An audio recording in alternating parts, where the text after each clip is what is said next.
Hello and welcome. I am Pranay Upadhyay and you are watching Namaste World, your daily window into the biggest stories shaping India and the world. We begin with the historic India-EU trade deal, which is now being termed as mother of all trade deals, where New Delhi comes out on top as the EU seals the pact, even as the Trump camp accuses Europe of indirectly funding the war in Ukraine. In South Asia, ahead of Canadian Prime Minister Mark Carney's India visit, New Delhi is eyeing Canada for critical minerals and energy cooperation amid China's grip on global energy supply lines.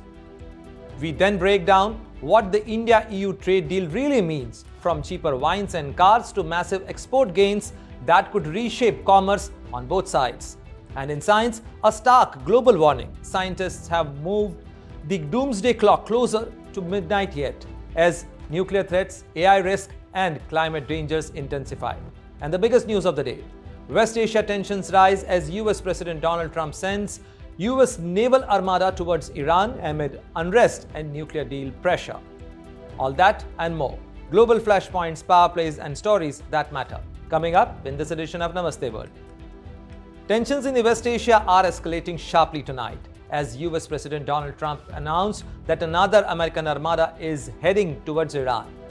In his latest remark, President Donald Trump said, and I quote, "There is another beautiful armada floating beautifully towards Iran right now. I hope they make a deal." This comes as the aircraft carrier USS Abraham Lincoln, already in the region with its strike group, has entered the US Central Command area in the Indian Ocean. The move follows weeks of deadly unrest in Iran, where protests that began late last month over economic hardship have intensified. Authorities face accusation of brutal crackdown. The US-based human rights activist and news agency reports that nearly 6,000 deaths confirmed so far, though official Iranian figures are far lower and independent verification remains impossible.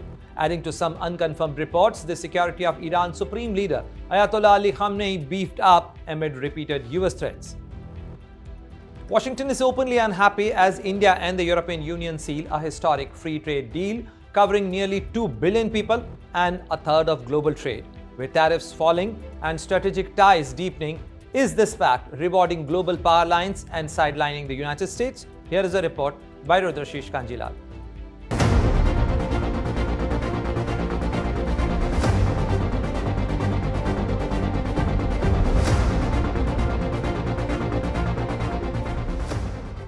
A historic trade deal, 2 billion people, 1/3 of global trade, and yet Washington is seething. The European Union and India have finally sealed the long-awaited free trade agreement, a pact 20 years in the making. Prime Minister Narendra Modi called it a partnership that will strengthen stability in the international system at a moment when global order is anything but stable. Tariffs on 97% of EU exports to India will be slashed, promising up to $4.75 billion in annual duty savings. Cars, duties fell from 110% to 10%. Wine, down to 20%. Chocolates, pasta, processed foods, gone entirely. The deal is expected to save nearly $4.75 billion annually, reshaping commerce across Asia and Europe. But beyond trade, the deal signals a seismic geopolitical shift. The EU sees India as a strategic anchor, a partner in defense, technology, and supply chain security. India becomes only the third Asian nation, after Japan and South Korea, to secure such a security partnership with the European bloc. Washington has already slapped India with 50% tariffs on key goods, stalling talks on a US-India trade deal. US Treasury Secretary Scott Bessent has criticized the India-EU pact for indirectly helping finance Russian oil flows, arguing that Europe and India are benefiting while the United States shoulders the cost of confrontation with Moscow. The U.S. has made much bigger sacrifices than the Europeans have. We have put 25% tariffs on India for buying Russian oil. Guess what happened last week? The Europeans signed a trade deal with India. Senator Ted Cruz's recent comments hint at a deeper division within Team Trump, even as Vice President J.D. Vance reportedly resisted an Indian trade deal. Meanwhile, Canada sees the India-EU pact as a perfect answer to global hegemons who weaponize tariffs and economic integration. In recent weeks, Trump threatened to impose 10% tariffs on products from 8 European, NATO and EU countries, unless they agreed to his demands around Greenland, the vast Arctic island and strategic military and resource importance. The tariff threat would rise to 25% by June if his terms were not met, a move that European leaders described as coercive and unprecedented among allies. The cause of the escalation? Trump's insistence that the US should have greater control or influence in Greenland, dismissing European objections and trying economic penalties to political acquaintances. European leaders responded with alarm, calling the tariff threat a mistake that undermines transatlantic cooperation and risks a dangerous downward spiral in relations. You see, for Europe, this deal is more than economics. It is a strategic hedge, a diversification from reliance on Washington or Beijing.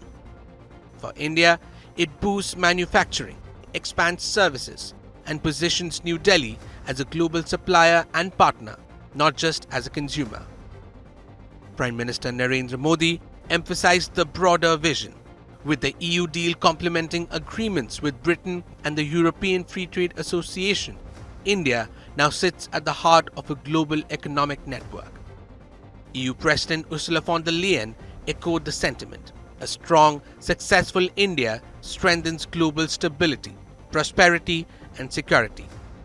A quarter of the world's economy, 1/3 of trade, and a blueprint for a fractured world to engage differently. And yet, the United States, once the unchallenged center of global trade, risks watching from the sidelines as Europe and India redraw the map. The question now is, will the United States recalibrate, or will Trump's tariffs and brinksmanship leave Washington sidelined in a new transatlantic order? Bureau Report, India Today Global. Ahead of Canadian Prime Minister Mark Carney's India visit, New Delhi is quietly aligning its energy and technology strategy. From critical minerals for electric vehicles to long-term energy supplies, India is widening its option as China dominates supply lines. Is this India's next big strategic energy bet? Here is a report by Farhan Khan.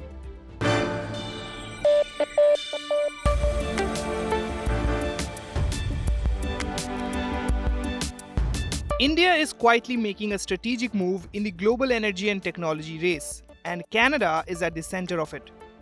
New Delhi is preparing to send a delegation to Canada to explore joint investments in critical minerals such as lithium, cobalt, and rare earth elements. These minerals are essential for electric vehicles, renewable energy technologies, and defense manufacturing. The push comes as China continues to dominate global supply chains, risking serious geopolitical and supply risks. The plan was confirmed by India's Oil and Natural Gas Minister Hardeep Singh Puri after talks with Canada's Minister of Energy and Natural Resources Tim Hodson on the sidelines of India Energy Week. According to Puri, both sides agreed to deepen cooperation across the energy sector from fossil fuels to clean technologies. In terms of critical minerals, to power your energy transition, you need access to critical minerals. You've built a $4 billion fund to help bring those resources here so you can be the leader in clean energy you want to be. Canada is a great supplier of those critical minerals, and we'll be talking about that. And a number of our companies are here at this conference to both help you develop your own critical minerals, but where we have ones to share to help you with energy transition, we will be doing that. Canada's appeal lies in its resources. The country holds vast reserves of critical minerals and is also developing advanced technologies such as small modular nuclear reactors. For India, which is scaling up electric mobility and clean energy, access to these materials is no longer optional. It is strategic. State-owned Oil India Limited is already part of a consortium looking to secure overseas mineral assets. Its chairman confirmed that an Indian delegation would soon travel to Canada to explore extraction opportunities on the ground. Over the past few years, India has been moving decisively to secure its energy future through long-term LNG offtake agreements with exporters in the Gulf. Together, these deals point to a clear economic priority for India, securing reliable gas supplies and price stability. That's exactly where Canada and this week's visit to India comes into play. With Canada emerging as a significant LNG supplier to global markets, I'll be in India to make clear to industry leaders and government counterparts that Canadian LNG offers a unique value proposition: diversification, insulation from geographic volatility, and the lowest carbon emissions in the world. With multiple LNG projects coming online, Canada is ready to be part of India's energy future, and ready to be a low-cost, low-risk, low-carbon energy superpower for decades to come. Energy trade was another key focus of the discussions. Canada is keen to expand exports of liquefied natural gas, liquefied petroleum gas, and crude oil to Asia. India, the world's third largest oil consumer and a major LNG importer, offers a natural long-term market. Indian companies may also consider investing in Canadian LNG export terminals to lock in future supplies. A joint statement after the meeting highlighted a symbiotic partnership. Canada wants to diversify its energy exports, while India is set to drive more than one-third of global energy demand growth over the next 2 decades. We relied on one supplier for natural gas, and that was a very strategic blunder. We can never let that happen again. We need to diversify our supply. Canada used to provide 98% of its energy to one customer. We are committed to diversifying our supply. We see the opportunity to work with India, as was said, to the fastest growing demand for energy in the world will be in India, whether it's LNG, LPG, uranium, where we have the world's largest supplies of uranium, whether it's oil. We're now building pipelines to the West Coast. We have 3 pipelines built. We are looking at building more. That is because we believe the world we want to live in is one where we're going to trade with everyone. We will never use our energy for coercion.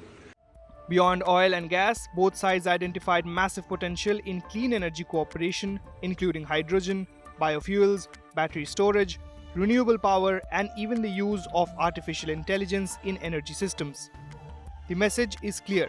As energy politics become more fragmented and China's dominance grows, India is widening its options. Canada, seen as a stable and reliable supplier, could become a key partner in securing India's energy and industrial future. With Farhan Khan, Bureau Report, India Today Global. From cheaper wine and cars to massive export gains, the historic India-EU, mother of all trade deal, promise to reshape commerce on both sides. How will this landmark agreement change what India buys, sells, and produces? Here's a report by Shaurik Saha.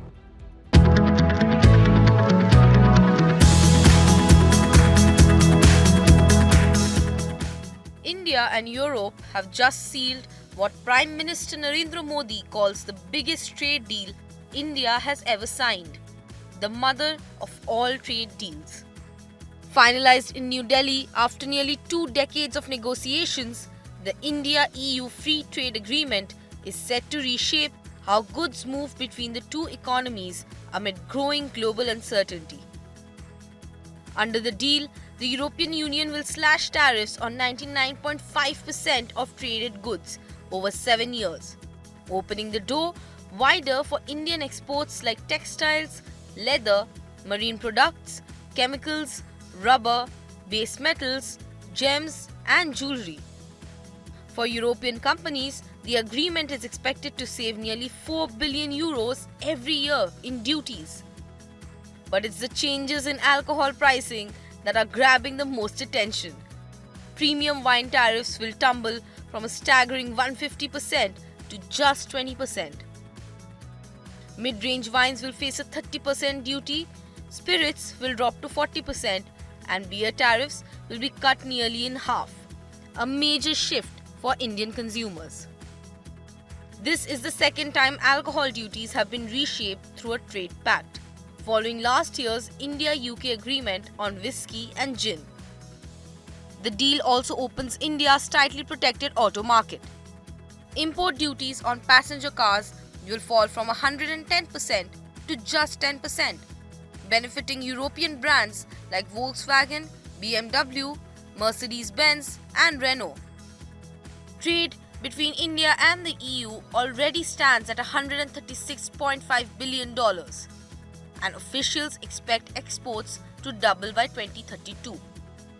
As European Commission President Ursula von der Leyen put it, Europe and India are making history today.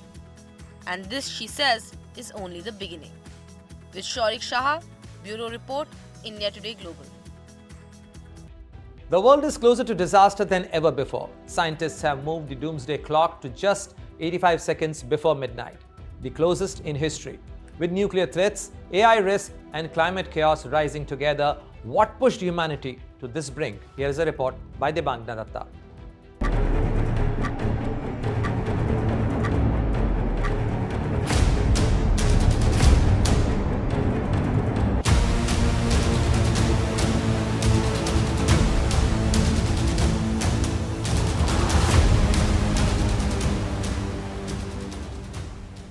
The world just got a chilling wake-up call. The doomsday clock has moved closer to midnight than ever before in its 78-year history. We are now standing at just 85 seconds to midnight, the closest humanity has ever been to total annihilation. But what exactly is the doomsday clock? Created in 1947 by scientists including Albert Einstein and J. Robert Oppenheimer, it's not an actual timepiece, it's a powerful metaphor. Designed by Martha Langsdorff, wife of a Manhattan Project physicist, the clock serves as a stark visual warning of how close we are to destroying ourselves through our own actions. Midnight represents the theoretical point of global catastrophe, the end of civilization as we know it. So why did scientists move it 4 seconds closer this year?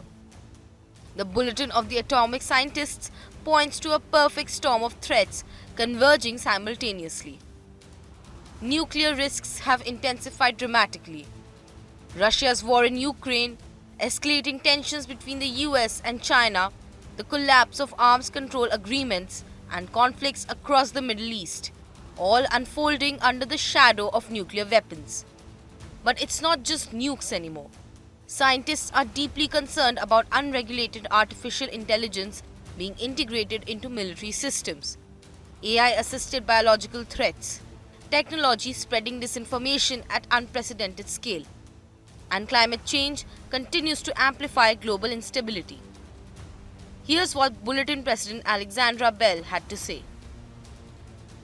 The risks we face from nuclear weapons, climate change, and disruptive technologies are all growing. Every second counts, and we are running out of time. It is a hard truth, but this is our reality. So what happens when the clock strikes midnight? It means we have crossed the point of no return. Nuclear war, climate collapse, biological catastrophe, AI gone rogue. The planet becomes uninhabitable. It first hit 2 minutes to midnight in 1953 when the US detonated its first thermonuclear device. It moved backward to 7 minutes in 1960 during the Cold War de-escalation. Forward again during crisis, backward when treaties were signed. But the trend in recent years is unmistakable. We have been racing towards midnight. In 2023, it jumped to 90 seconds. Last year, 89 seconds. Now, 85 seconds. Maria Ressa, Nobel Peace Prize laureate, put it starkly. We are living through an information Armageddon. That's brought about by the technology that rules our lives, from social media to generative AI. None of that tech is anchored in facts. Your chatbot is nothing but a probabilistic machine. Even as the tech moves from the attention economy to now targeting intimacy, human beings, we have been commodified by a predatory and extractive industry. But here's the crucial point. This is not a prediction, it's a warning. Scientists say there's still time to turn things around. If global leaders choose cooperation over nationalism, if we regulate dangerous technologies, if we repair fractured diplomatic relationships, if we take climate action seriously. The question is not whether we can stop the clock, it's whether we will. Because right now, we are 85 seconds away from finding out what happens when time runs out. With Debagna Datta, Bureau Report, India Today Global. As we wrap up today's show, here is a quick look at the top stories making waves around the world. Heavy rain is slowing rescue efforts in Indonesia as the death toll from West Java landslide rises to 34. Israel holds a funeral for the last hostage recovered from Gaza as mourners line roads during the procession to his hometown. SpaceX successfully launches a Falcon 9 rocket carrying a GPS-3 satellite for the US Space Force. Authorities in Lagos demolish Makoko's stilt homes, leaving thousands homeless and ending generations of life on the lagoon. And that brings us to the end of today's edition of Namaste World. From breakthrough in technology and business to political developments and natural disasters. Stay tuned as we bring you the latest updates, key developments and more from New Delhi to New York. See you again tomorrow, same time, right here on Namaste World.